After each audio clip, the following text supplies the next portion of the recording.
Hi everyone, welcome back to my channel. Coming to you today from my front door. You saw my backyard last time in some small way. You can see my home sign here, and I always have a wreath of some kind on the door. That's my spring one. It has birds in it. And I won't do a full front garden tour today, but the sun is coming down so nicely. My azalea bush here is so pretty. There's happy bees on it. Right nearby too, here, I did plant my special flowers that I told you guys about, how I write a letter of intention and bury it and then plant the flowers on top of it every spring. And I did that the other day, and I had written it out about 3 weeks ago, and so before I put the letter in the ground, I just wanted to revisit it and remember right as I was planting it what my intentions were that I wrote on it. And I was blown away. I feel like I must have been channeling the divine when I wrote it, because I didn't really remember what I wrote, and then it was very inspiring. And in the past, I've told you that I call the flowers my love flowers. I'm calling them my hope flowers this year, because that was really the message throughout what I wrote to myself. I just had a lot of hope, and a lot of hope that I would have hope, I guess I should say too. So I wonder if you have thought of that idea. Again, it's writing a letter to yourself, not unlike what we did for Valentine's Day, writing a letter from your authentic self to you now, just with some guidance, with some thought, with some intentions, some dreams, hopes, things that you want to come in the coming season and beyond, and then planting it and then getting something growing on top of it, so that every time you're tending to it and watering it, that you can be thinking about the quote-unquote seeds that you planted. You may have planted, I mean, if you did plant seeds, that would be pretty cool, but I planted some annuals that were already flowering, but quote-unquote my letter underneath is there with the seeds.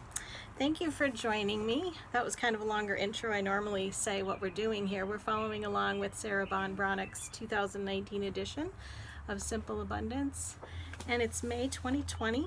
We're on our 365-day journey this year to a more balanced and joyful life with Sarah's principles and reading the daily entries.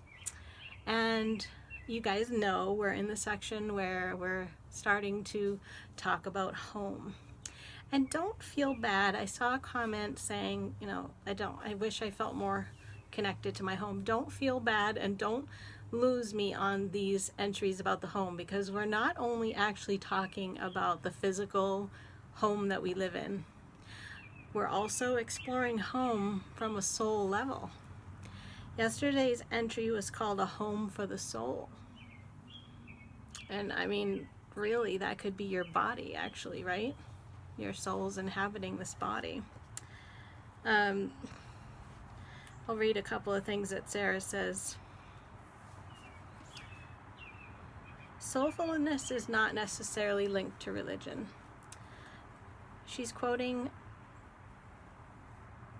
Anthony Lawlor, Lawlor,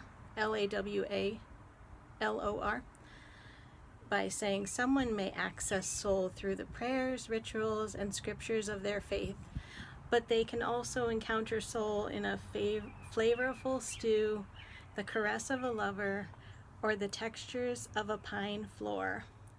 A chapel within a cathedral may be a shrine of spiritual peace, but a window seat within a living room can offer a haven of quiet renewal, especially if you can see out of it. So even if your surroundings in your house are not what you wish they were, don't get so bogged down with that.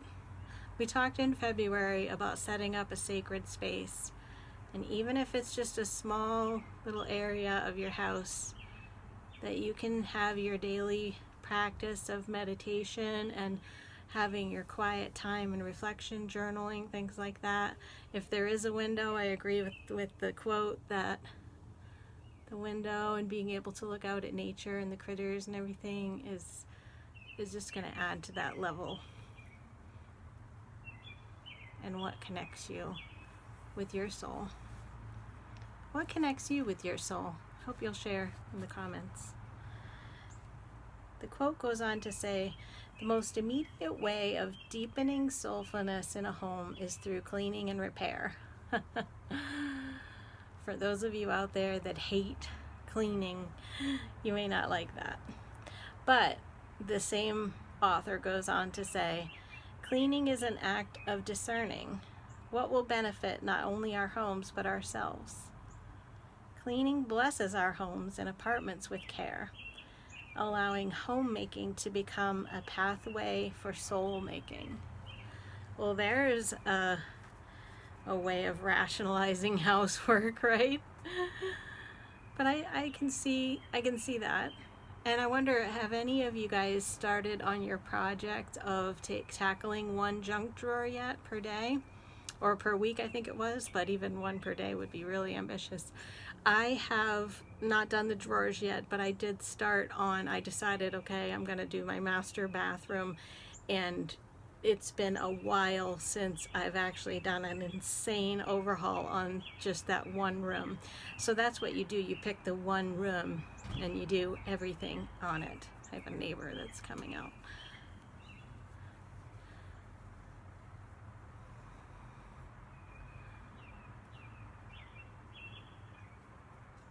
So, okay, he doesn't see me. So, yes, I clean it. I don't keep it filthy, but I haven't gone through drawers in it. I haven't done a deep clean down to the baseboards and really like getting into the grout and everything. So that was my first room, and it does feel so good when it's done. It's not something I want to do every day, but I like how she tells us to break the cleaning down into manageable tasks. Today's entry, May 5th, is called Living in the House of Spirit. And this is, like I said, more about the house of yourself, not necessarily your actual house. And I loved this part where it says, there's an Indian proverb that says, every person is a house with 4 rooms. The physical, the mental, the emotional, and the spiritual. Isn't that really cool? Most of us tend to live in one room most of the time, but unless we go into every room every day, even if only to keep it aired, we are not a complete person.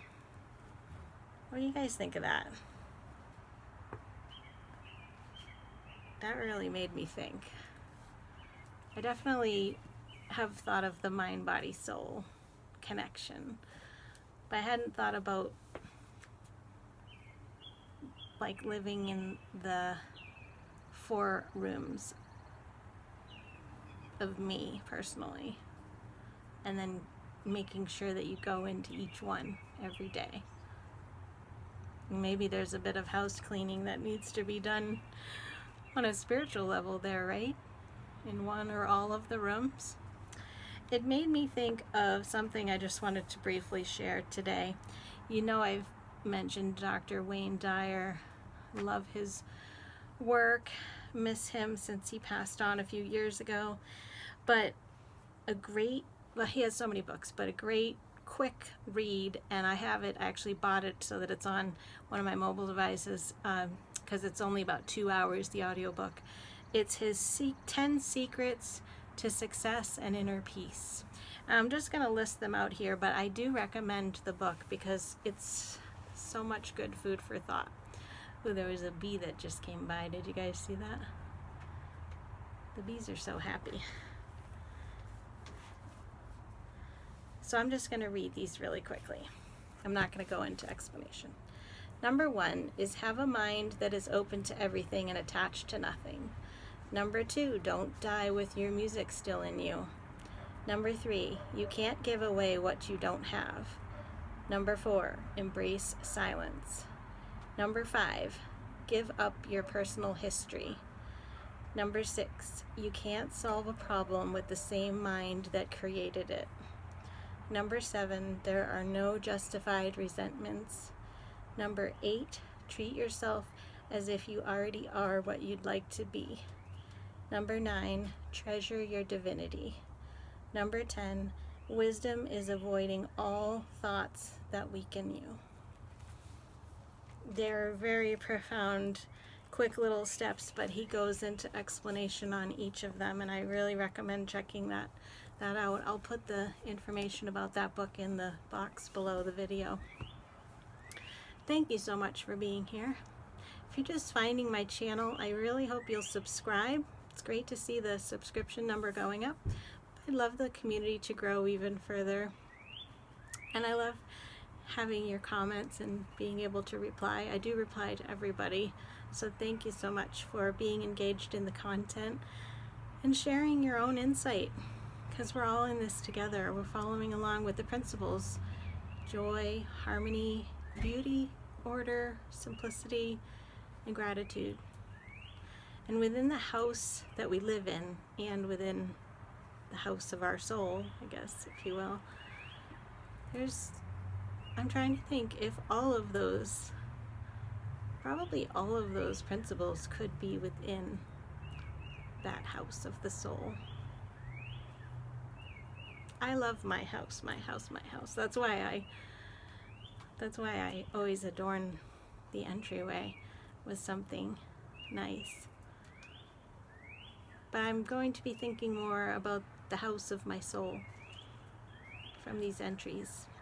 And we'll continue on reading more of what she has to say. And in this time, if you are home a lot more in your actual home, then this is actually probably ringing very close to home, no pun intended, right now. Thanks again for being here, and I'll see you next time. Bye-bye.